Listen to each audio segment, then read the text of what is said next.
All right, fucking calm the fuck down. Welcome to the that's how I start every podcast. Welcome to the George Rockall-Schmidt Show. I am here with Damien Benedict. Hello, Damien. Hello. Would it be okay if I took some photos of you and your child for the photography class I am in, and I'm surrounded by our subject is mother and child? Let me consume your child through the filter of this lens. In fairness to you, you're the one who went up and did it.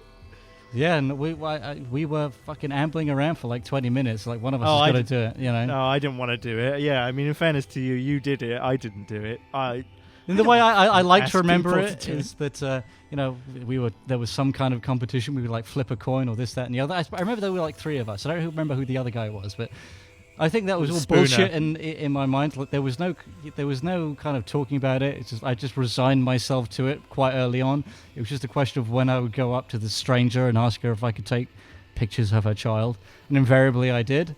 And you two fucking loved it. Oh, I'm sorry. Still, I think like 10 feet back, creasing up because you were just so happy it wasn't you. It wasn't the robotic way that you did it, although that was funny. It was her reaction. Like, she did not know what the fuck. She wasn't scared because there were loads of other kids around wherever we were taking photos. I guess what I kind of keep forgetting is that we were kids when we did that. I mean, I guess it would be profoundly fucked up if I did that now. If the same three people approached someone in Cliff Park asking to take photos of their child, if it was me at the front and you and Spooner like not too far behind, that would have been intense. That would be a legal issue, I feel. I've not seen Spooner, but I can imagine what he's grown into. So what it would be you in your fucking, sort of shabby chic jacket, and then two bald men with guts flanking you, creasing up. Oh, no. You're doing yourself a disservice here. People don't understand. You've always been quite a skinny dude, right? But Spooner would have like fucking gestated into like the size of a house now, right? He'll be a bus driver. He'll be a horrid state of fucking affairs now. Oh, maybe slim down. I'm sure he's still a lovely bloke. He always was. He always was a lovely bloke. He always, yeah. But he was round. It's Chesterfield! Done with that. Is there a little mark above the final syllable in Chesterfield? Is there to emphasise? You've really got to whine on that one. Chesterfield. No, but there's three exclamation marks. It's really fucking pushing it into the ground there. Maybe you did, but unless we were like talking shit about someone, I would never see you like speak to anyone else around us that much, really. Just you. Yeah, I told you, I'm a figment of your imagination. If we're getting on a bus, it's just like ticket. And getting a drink at a pub, it'd be like drink. Well, what drink you want? I want drink. Drink. Beverage. Drink. Yeah. And then fill my tummy with stout or die. Bleed out after that. Not even that. That was too much. You saved it. You saved that energy until you sat down on the couch. You are inferior. I am superior. This school is unacceptable. Yes, yeah, fucking goose-stepping John Cleese style all over the fucking place. Trench coats, fucking shaved heads. That was it. We were not. Speaking of which, the Boondock saints. Yeah, go on, fuck it.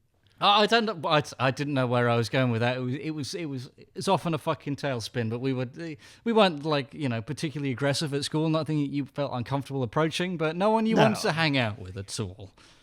Well, we were talking about school, so I thought our in with this movie was going to be our friend Jason, who isn't in this movie, but his sexy counterpart is Sexy Jason. Oh, Norman Reedus. Yes. Yeah, he is Sexy Jason. Welcome. Well, before we to boisterous. Before we get on to that, do you want to talk about what we were talking about before we pressed record about YouTube and everything? Well, yeah. Okay. Well, I mean, do we do it candidly, or do we just kind of keep the?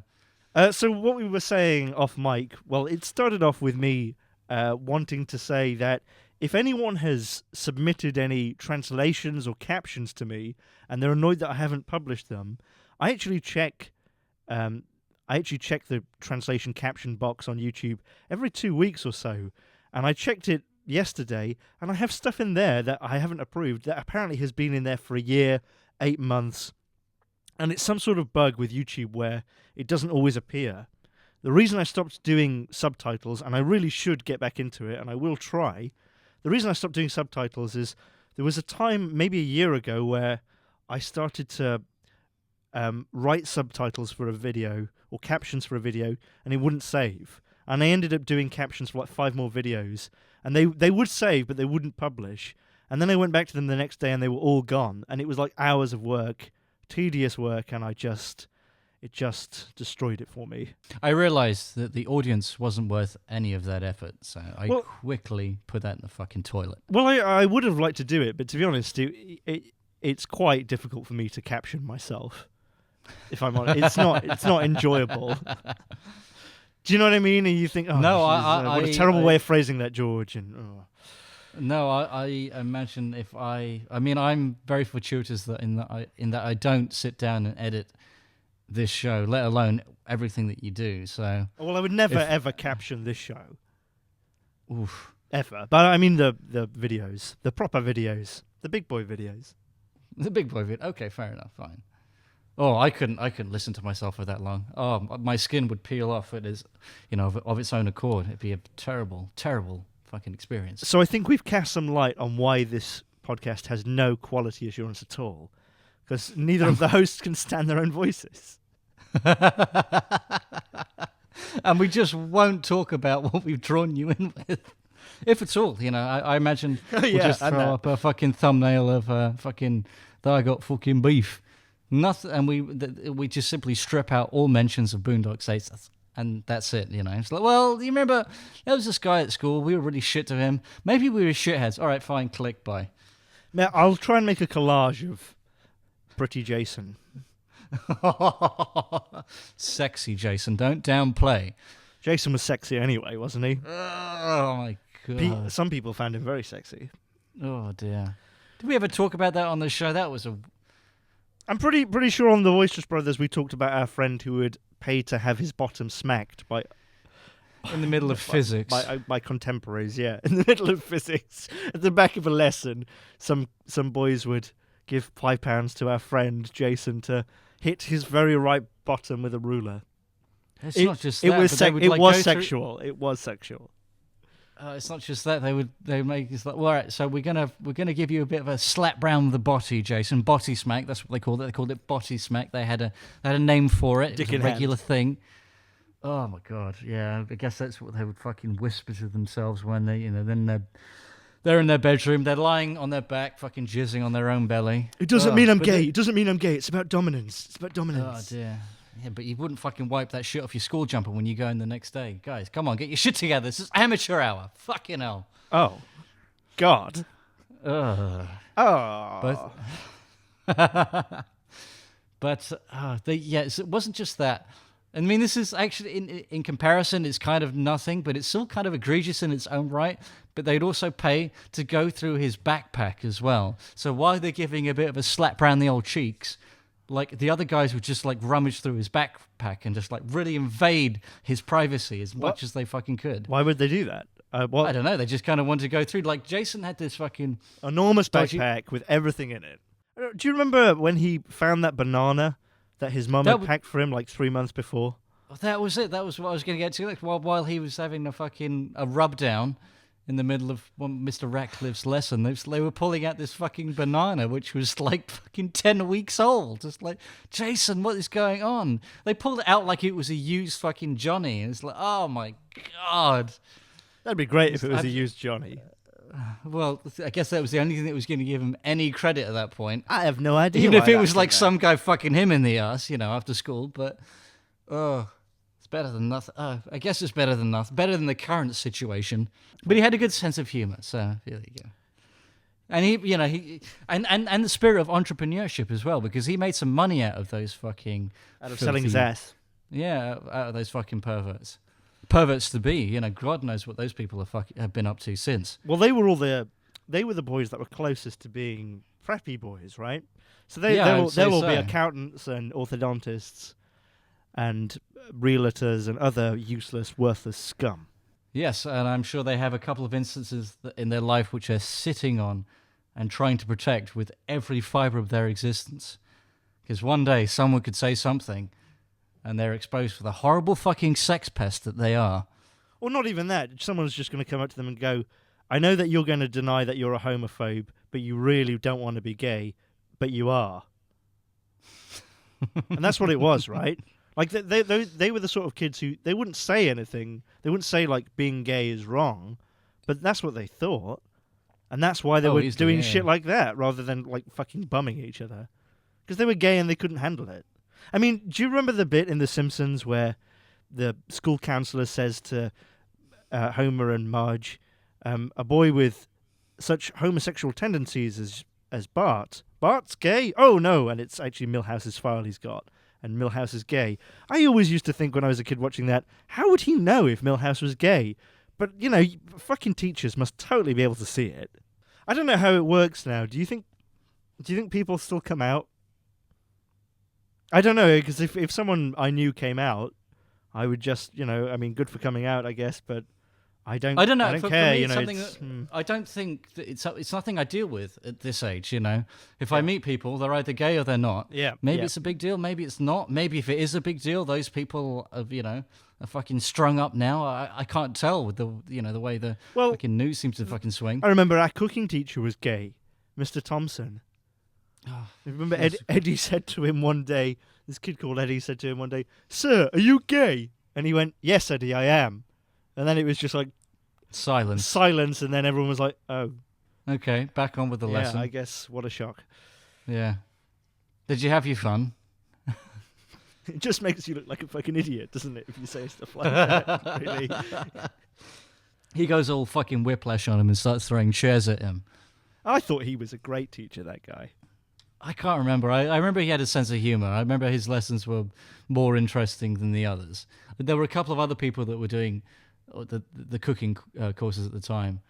And I seem to remember more often than not, it was just guys that were just subbing the lessons. I had no idea what was going on. They were just giving the same sheet of paper that we had to answer questions on. And it's like, oh, I've got to kind of mock up a lesson around this. What can I wing? All right, okay, well, we don't have any ingredients today, but I guess we can, you know, if I go real quick to the shops, we can boil an egg. Well, there were. I mean, I remember I would talk about, like, cooking lessons at school, really young at this point, maybe like 12. And I speak to my dad because they give you these slips and then we need to get ingredients in. It's like, oh, that's a great idea. Teach kids how to cook. Maybe my kids can cook for me and I can sit on my ass even more, I think. And then I brought back these slips, and the first thing that they taught us how to cook was fruit salad. And it's like, my dad was kind of livid at the idea. And these are, you know, we're like 12 years old, so I guess we shouldn't have our hands. Did you say tortoise salad? Fruit salad, not tortoise salad. So what? Sorry, so torta salad? Taught to make fruit salad. Taught a fruit salad. Okay. So is it torta? That's just like bread, isn't it? Sandwich salad. That's foreign bread. We didn't do that in Drumfield. Oi, what are you putting there? You putting fucking eggs in the bread? This is England, sir. We will not have that foreign bread in this place. This is England, sir. Our bread will be grit and pain. Yeast? Fucking hell. You ground your fucking wheat with a mill? We want whole fucking kernels of fucking corn. Glued together with butter. Alright? You cut that in half, more butter. Bread. You fucking vermin. Watery lager on the side. Leave it by a radiator for a night. That's how you know it's proper fucking beer. Not a radiator, a radiator. An angry fucking convector. No, you just cut like the pipes at the top and just let it boil and just spit out.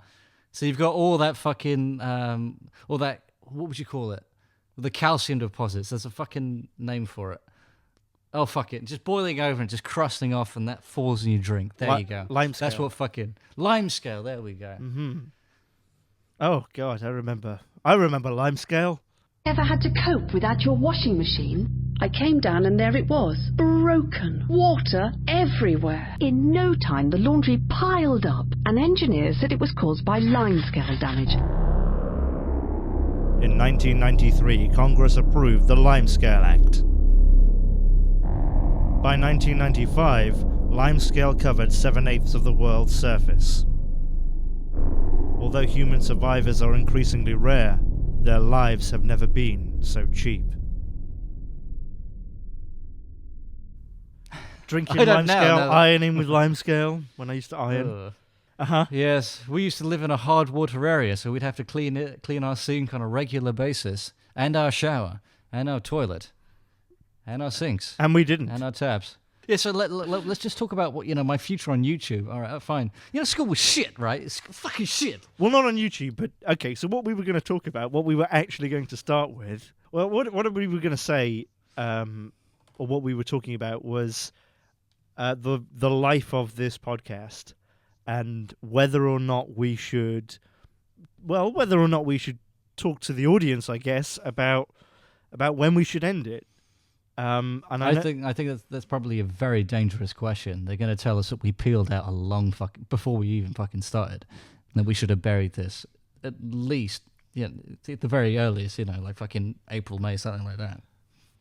Well, I mean, we were done after Planet of the Apes. Well, that may well be true. I don't know. I mean, speaking really frankly, the whole appeal for me of this podcast was doing something fun. Doing something fun that kind of keeps things ticking over, when I've not got a video out, because I can't do a video every week now, because it just takes me too long, and if I work too quickly, I get burnt out. If I can do a video every 4 or 5 days, but I can only do that for so long before I just am burnt out. I just can't make a video that's any good. And I'm not trying to say, oh, I work too hard for anyone or anything like that. I'm just saying how it is. And I'm not saying I don't enjoy making videos or anything like that. I definitely do. And part of my whole objective on YouTube is to make good content, and I think you can only make good content if you enjoy making it. And I think that the same goes for this podcast. I really enjoy making this podcast, and I still enjoy making it, but I can see that eventually this podcast is going to become an obligation rather than a chore, as everything does become. This almost feels like something that no one on YouTube should ever say. It's almost the only rule, the silent rule, is to never say this. But I make YouTube videos for me, right? Everything I do on YouTube and creatively off YouTube, I do for me.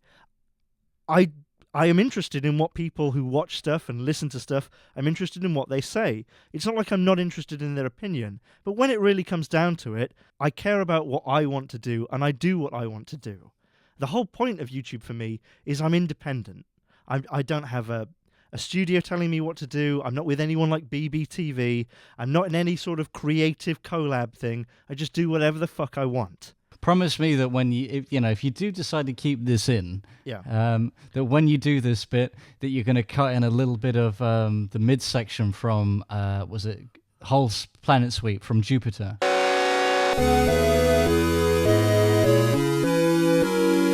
You want to do things at your own pace. So you want to make things you want to make, and if you're not doing that, then you make something that's fucking soulless. And if you're making something soulless, it's kind of counterintuitive. It's everything that you set out. It's against everything you set out to do.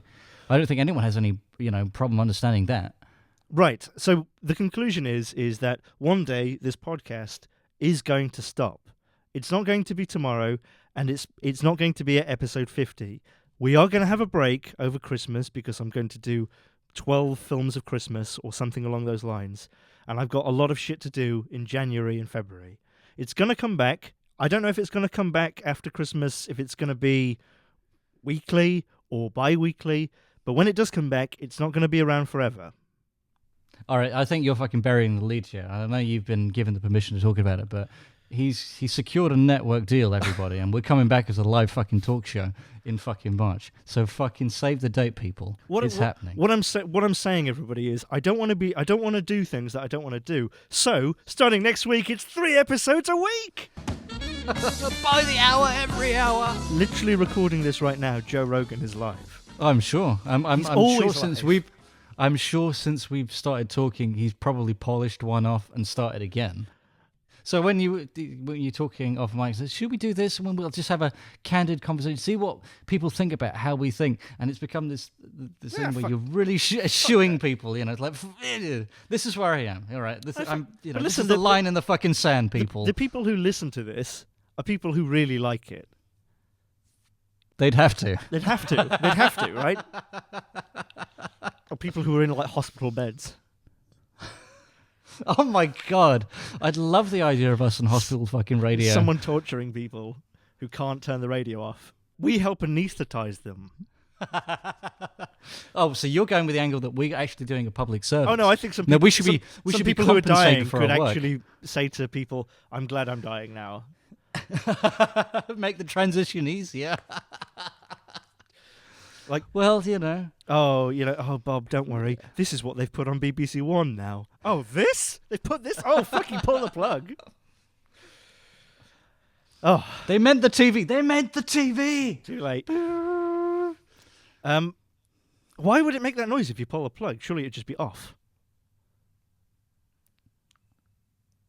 See you next week. I think the timing there was perfect. Did we come back from that? I'm not saying I'm going to fucking quit YouTube anytime soon. Definitely not, I'm unemployable.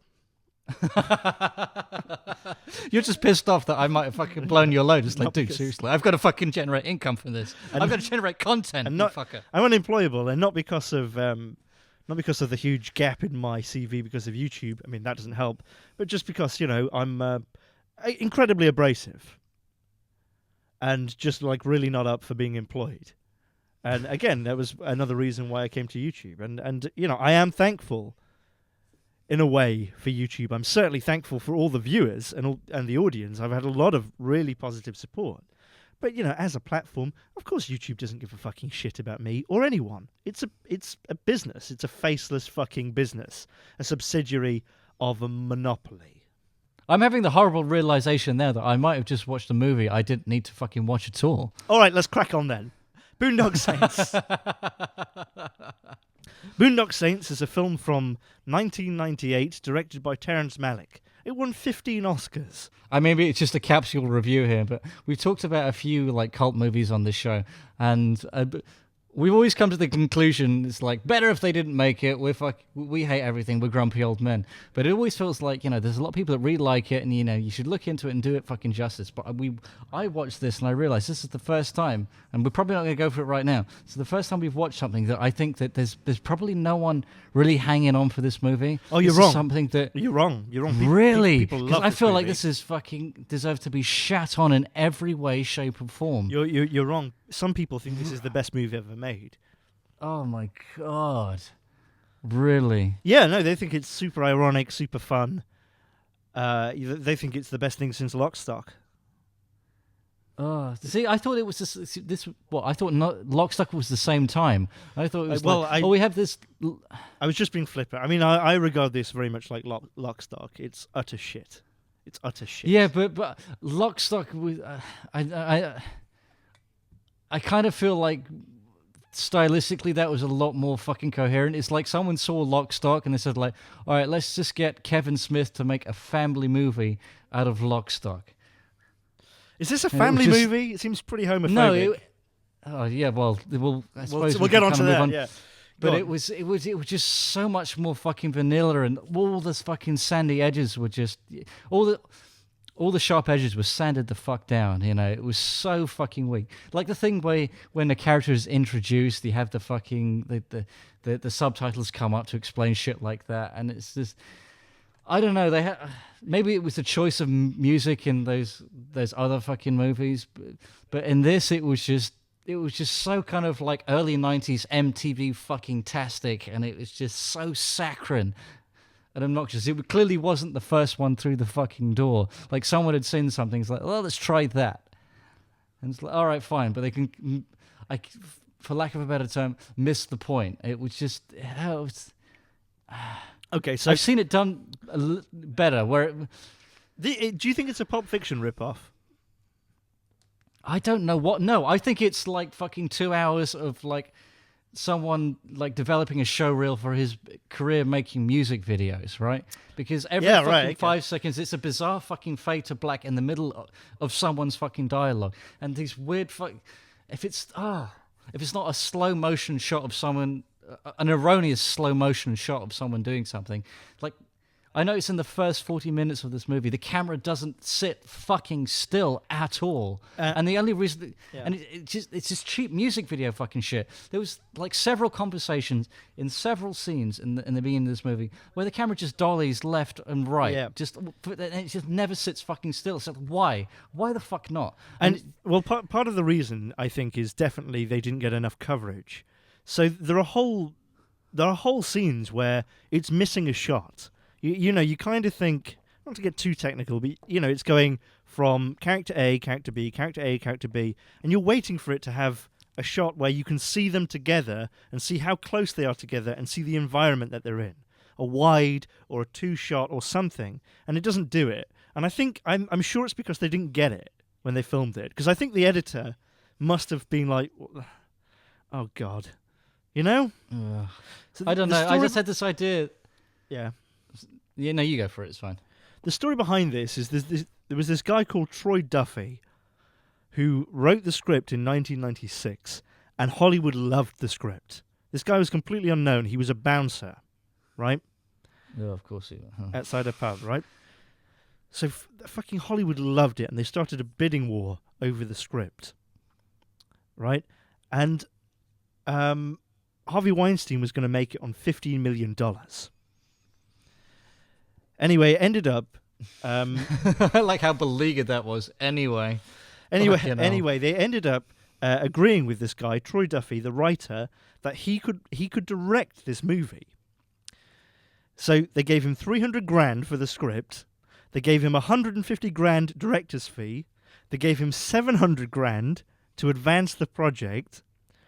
And unbelievably, they agreed to buy the bar that this guy worked in. He didn't own the bar. What? They just agreed to buy it. I'm reading it here. Miramax offered to buy and throw in co-ownership of Jay Sloan's, where Duffy worked. I wonder if Jay Sloan was okay with that. So, is this the place that fucking Jafar comes in and shoots the bartender for no reason? He just starts fucking murdering people. I'm pretty sure, wouldn't it? But this film did need a parrot, though, didn't it? Which was what wasn't a bar. It was a cafe. It was a greasy spoon fucking cafe. It seats like fucking 15 people at best. You know, traffic all day is like fucking 60 people. And he's a bouncer outside this. That's the fucking bar that they bought. Bar. I use that fucking, very generously. Am I right in thinking that? Fuck that. And another condition that this previously unknown fool made the producers agree to was that his band, called The Brood, he changed the name to the Boondock Saints after the film came out, his band would be featured in the fucking movie.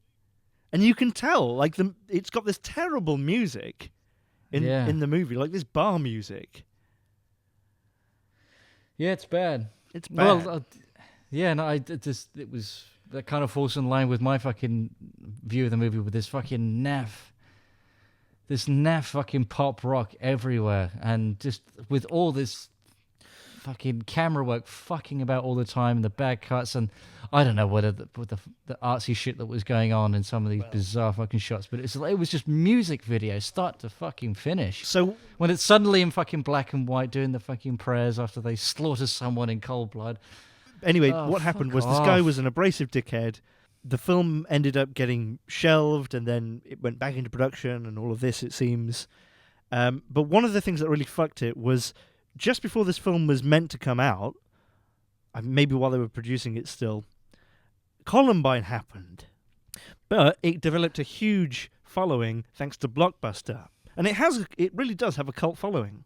Oh, man, yeah. Everything about it is just, for some reason, so bizarrely smug, and it made my fucking skin crawl. Well, the guy thinks he's going to be Tarantino, doesn't he? Isn't that why it's so smug? Well, what's the story? You've basically got these I was never quite sure because nothing ever fucking linked the scene to scene. I felt like I missed something. There's a line of dialogue that I obviously fucking missed because it never fucking wasn't coherent. I got that, fucking sexy Jason and fucking whatever were just drinking in a bar. These gangsters come in and then they go by rope and they're suddenly killing these dudes. And that happened within like 20 minutes, and there was like no fucking through line. There was something about being really religious and righteous, but they never said like, "Oh, we've been downtrodden for so long, let's do this." Or maybe it was, but it was just buried behind these guys, just like this camera panning constantly, fucking around this fucking dingy bar with this this awful tinny fucking rock music going that I couldn't fucking look at the screen. I couldn't give it a fucking time of day.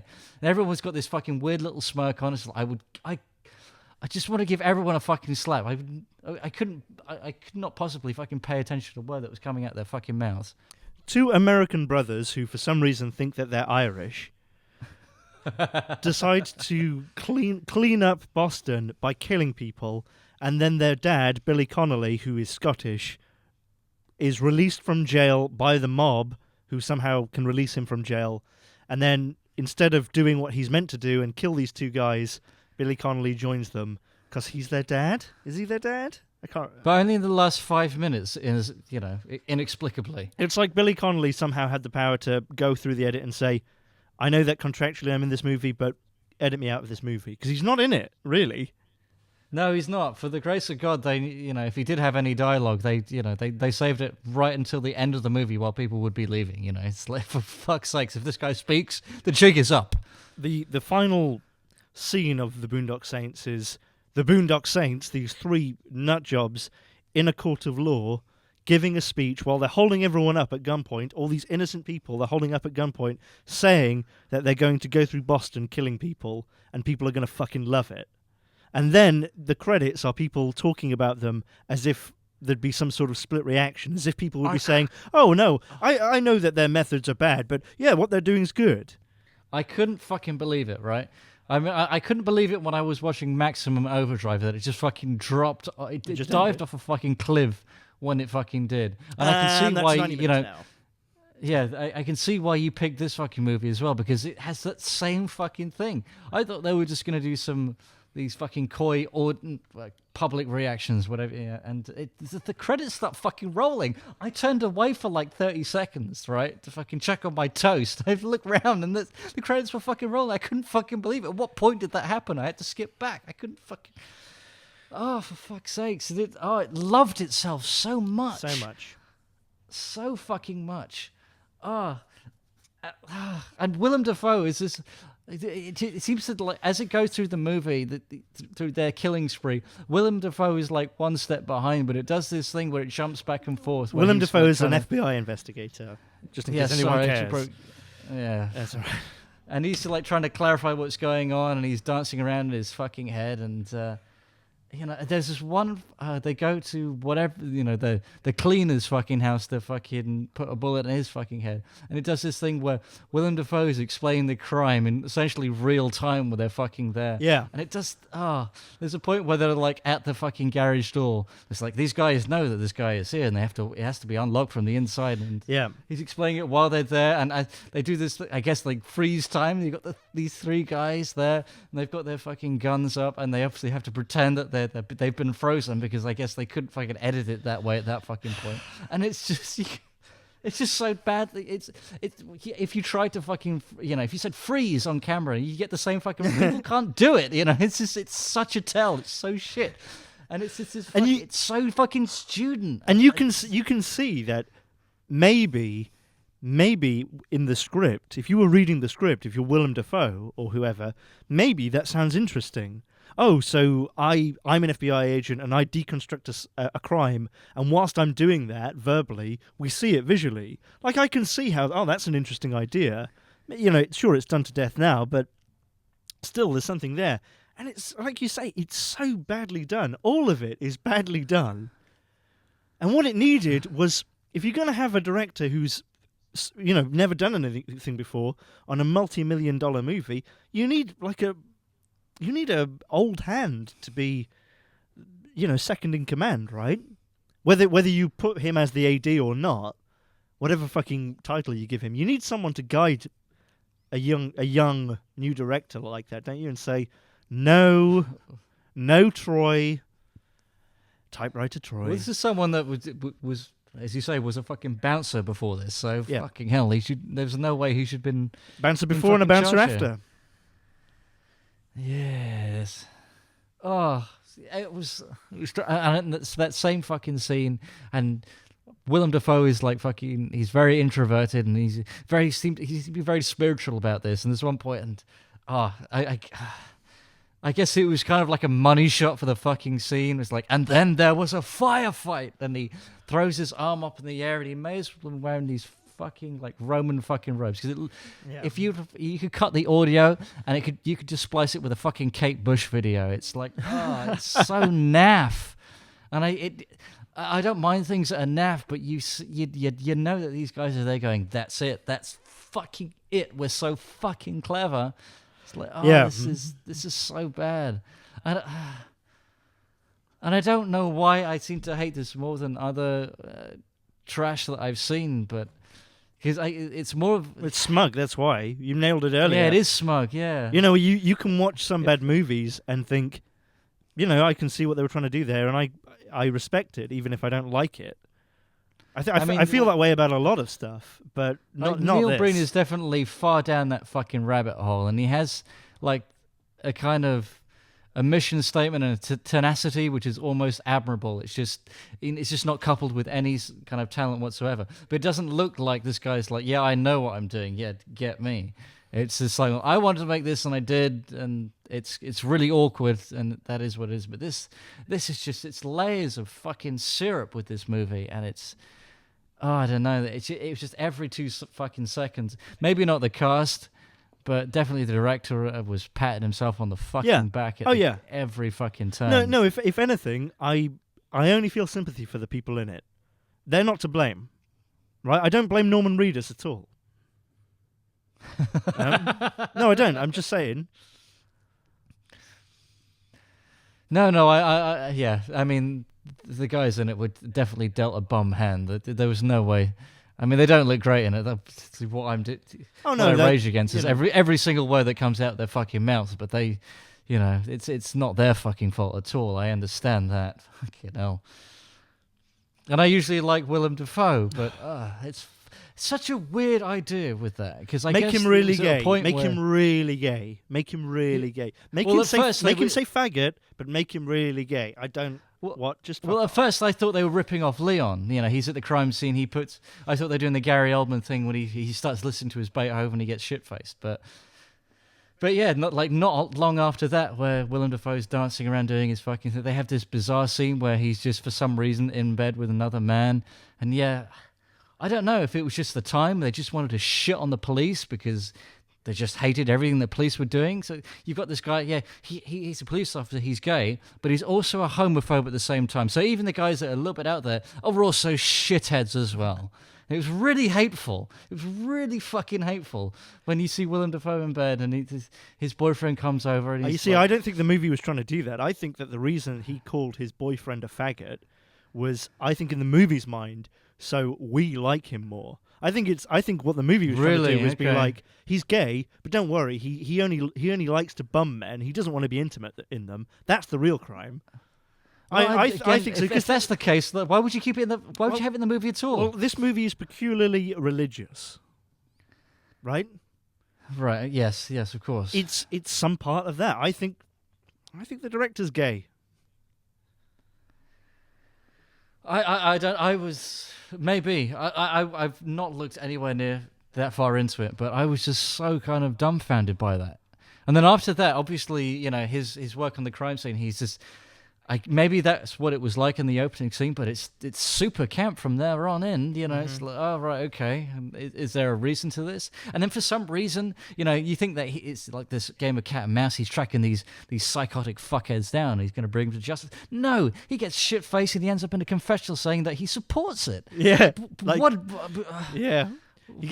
I think what they're doing is right.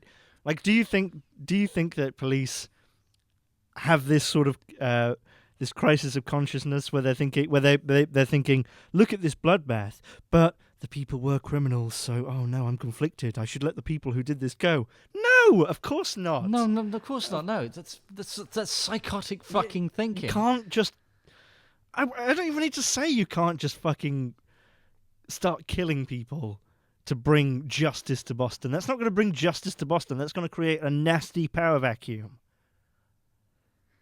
Oh, yeah. Oh, or these two little fuckers skinned fucking alive. Yes, in probably. the fucking square. Probably, yes. It'll probably be a chainsaw in the mouth when you start to piss off people who actually fucking matter. Yeah, but after hours of fucking slowly removing their fucking toes, fingers, and parts, wherever they won't bleed too much, but fuck. Oh. Okay, you know where I used to live? They found a fucking taxi driver once with his cock in his mouth. Wonderful. Anyway, but yeah, you're right. So just an incredibly fucking childish view of gangster violence. Like, yeah, if we just took out these people, it'll all be fine. Fuck off. And what happens as well, Damien, is the people who run the underbelly of Boston, what they do every now and then is they meet in a hotel room and they all sit around. All the top people, they all sit around and there's no one there with weapons or anything. They just all sit around and talk. Like, do you think those people ever fucking actually meet? Of course they don't. Right? Yeah. The game isn't who is doing it. The game is how do we not get caught? I guess it's really fun if you're like a kid at the time, maybe. Yeah. It kind of makes sense to that kind of level. If Oh yeah, 10-year-old yeah, me yeah. would be, I'd be into it if I was 10. yeah. I could see that. I could see that. But like by 12, 13, there are questions. That doesn't fucking work out. How? No. No. Fuck it. It fucking grinds my fucking gears so much. It took a lot of effort to get through this movie. A lot of breaks to just fuck off and catch my breath. Yeah. Well, I think we should leave it there and say that next week we'll be talking about the Boondock Saints 2, All Saints Day. See you then. Oh, fuck it. I can't wait for it. Do you want to? Yeah, why not? why Why not? I'm going to watch it now anyway because I know it's out there and maybe I'll dial you up. A fucking shit face. I can't believe this. Guess what as well? It's starring Sean Patrick Flannery, the guy in the first one, Of course. I assume. Norman Reedus. And Willem Dafoe. No, he is not in Boondock Saints 2. Really? What a surprise. He got first fucking billing in the first one as well. Willem Dafoe. Yeah, he's the star. Of course, yeah, it's Willem Dafoe. No, who the but fuck are the other guys? they listed it like that. Like, really what he is he's I did he's watch a the co-star. trailer. Yes, yeah, just before I got on the phone with you, and it is kind of bizarre because it's like he's this FBI agent trying to track down these two assholes, and these two assholes run real fast. But Willem Dafoe, he runs faster. Zoinks! Willem Dafoe in Dafoe Willem fucking Saints motherfucker. Willem Doc Dafoe. Yeah, no, I'm not surprised. I watched the trailer. It's bang on like that. They really put, I guess, their best foot forward with that. It's the best they had. Man. You think he picked up the phone and he just said, "Oh, I'm washing my hair."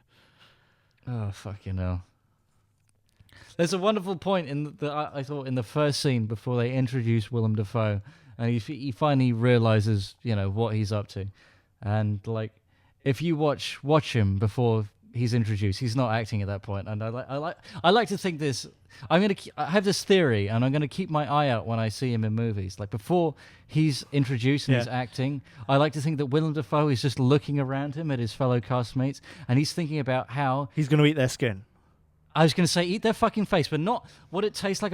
How he does it, and he gets away. And he can survive 48 hours after the incident. How far he can fucking run. How he can evade the authorities and survive for at least 2 days. He's got his earphones in. He's about to put "Ready, Steady, Go" on a loop for the next 48 hours. So he can dance through the supercar on his computer. Yeah. No, I know what you mean. Like, how can I do it? Like, oh well, I'd have to go south. Yeah, less people south. Yeah, and then I'd have to go into the woods and I'd have to put mud all over my body so that the IR on helicopters can't see me. And then I'd have to walk everywhere on all fours as well, like a deer. so that even if they did have some sort of heat detector that could see me, they'd just think I was an animal. That's how I do it. Yeah, And then I'd burn I'm off sure he has his hand in. all my fingerprints, and yeah. He'd probably do that before, wouldn't he? He'd go on set with his fingerprints already burnt off. There's a binder that he leaves under the script, and he's pretty laissez-faire about it. He'll leave it next to his fucking chair. But you go near that, no matter where he is on fucking set, he will materialize, and he will stop you. He'll simply grab you by the fucking wrist as you're trying to open it, look you in the eye. He won't say a fucking word. It will last an uncomfortably long time. The better part of a fucking minute, right? He just grabs you, and there's a lot of fucking force. You can't wriggle out of it. He's not too much. It doesn't hurt, but you know you can't get away until he lets you get away. And then at that point, you know not to back the fuck off. Whatever's in that, it's not for your eyes. Whatever Willem Dafoe is, I like him a lot. Me too. But he's a consummate fucking professional, because as soon as he's introduced and he's got his fucking line, that's it. He's acting. Consummate fucking professional. It immediately melts away. You don't see it. But if you ever see him, he's got a little bit of downtime on screen right at the back. Look him in, the look in his eyes. Look for that, and you will see it. And instantly, I saw it as soon as this movie started. At least that's what I want to believe. I'm going to look for it more. I reckon. I'll go back to how I started. I reckon it's just a theory, but I reckon it's there. It's a through line. He's like Laura Linney as well. If you're ever in a situation, with Laura Linney, if you're ever in a situation where your actress is not doing well, you just say, get Laura Linney. What's the role? It doesn't matter. She'll do it. She'll do it fine. I've never seen Laura Linney be bad. And I've never seen I Willem. thought you were going to say that Laura Linney's another one that has that look in their eye where they'll skin you fucking alive. Just unlike looking really intimidating like Willem Dafoe, she's just really happy about the whole fucking occasion. Well, do you have anything else to say about the Boondock Saints? I'd rather not. Anything else to say about Willem Dafoe? Willem Dafoe's awesome. Norman Reedus is most acceptable. This film is trash. I like the inclusion of Ron Jeremy for a little bit. I bet he's got limescale. Oh, yeah, so much so he can slowly gyrate his legs to the left and right, but he can't walk like a normal human being. He has to be wheeled around. Why is Ron Jeremy in it? I have no idea. I guess it was somewhat of a coup. It's like, yeah, this guy, he's fucking metal, right? It's Ron Jeremy. Let's get him in. Yeah, it's fucking cool. It was that. For me, when I saw that, it was right in line with that unbearably 90s-tastic smugness about it. Mm-hmm. I wouldn't fucking want Ron Jeremy. I'd be like, if we're going to make a movie with Ron Jeremy, it better have Hulk Hogan in it then. If that's what we're really going for. Fucking go for really it. Go for it. Yeah, well, I prefer Hulk Hogan to Ron fucking Jeremy. Hulk Hogan's funny. Brother. He says brother a lot, and he says it in a humorous way. Yes, well, yes, that is his entire career. Yeah, well, and slamming people into plywood as well, I guess. Forget about that. I only watch cartoons, and that's what they talk about in the cartoons. And being Santa. Brother. But no, I'm spent on Boondock Saints. That is more than enough from me. I bled far too much during the screening. I don't have any energy to talk about it anymore. All right, well... well, I mean, I hate it. I fucking hated it from start to finish. It cost $6 million to make. At the box office, it made... How much? It made 30 grand. But then, to cut off that insane fucking cackling, it then made $50 million in domestic video sales.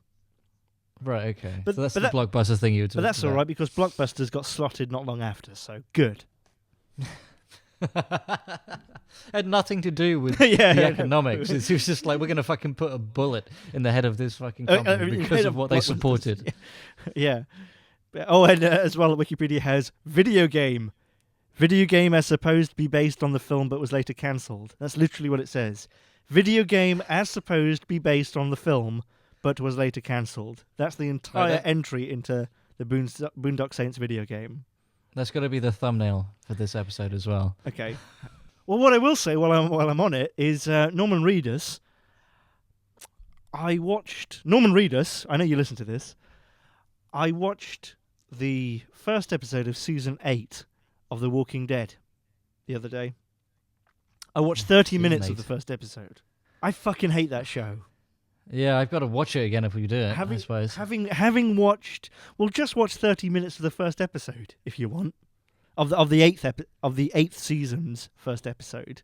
I know, like last year I watched something of like Fear the Walking Dead as well. What's that? Fucking spin-off. It's a spin-off, and I guess it's like another fucking story at the same fucking time. And I don't know. I suppose it was probably this time last year, and I've completely forgotten everything about it. I never heard of it. Oh yeah, no, I think they're in like fucking season 3 or 4. I mean, that's been running for quite a while as well. Well, Norman Reedus basically propped it up, and he's essentially not in it anymore. And now fucking Pickle Rick's leaving as well. I mean, we'll just end it. But honestly, I think that Norman Reedus propped that show up. Oh yeah, for me it was what's his face? Fucking no. Sexy Jason's brother. What's his name? I keep fucking Harry. Merle. No, the name of the actor. I can't. Michael remember his Rooker. name. There we go. There. Yeah, I liked I'm Michael Mary Rooker. Poppins, y'all. Yes. Yeah. Michael Rooker in anything is always good fun. Yeah. I think they killed him. They killed him off quite a while back. So are you talking about Guardians now? Oh, we can talk about that if you want. I don't know. I certainly. Maybe that was their mistake. I enjoyed it, at the beginning, but I guess the interesting, the moral dilemmas with like the super moral characters, I guess, are interesting at first. That's what you got to latch onto. But after a while, it was people like Merle were easily much more fucking interesting. Just fucking center around that. The fucking bastards in that situation. But I guess you don't get a fucking TV show out of that. That's it's a short movies, really. Yeah, I mean, we're talking about it now. The problem is that the whole concept, a zombie apocalypse. Well, the emergency is the zombie apocalypse. That's the interesting bit. The whole series thrives on emergency, right? There's never a moment where, or not really, there's never a moment early on where people are like, okay, thank God. Okay, well, we'll just talk for a bit then. No, it's like, okay, we've dealt with that. Oh, fuck, what's happening now? And once you get past the first 6 months or a year of the zombie apocalypse and people are in camps and things, it loses that.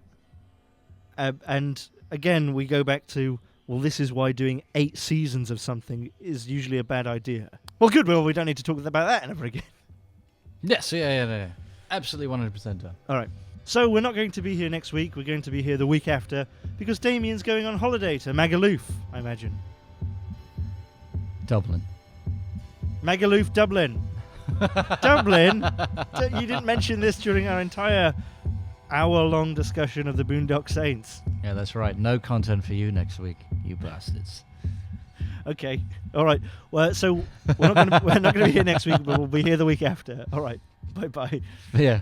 The thing is that, this will not be edited at all. It will follow straight after us saying simply saying, see you next week. Actually, no. Fuck it.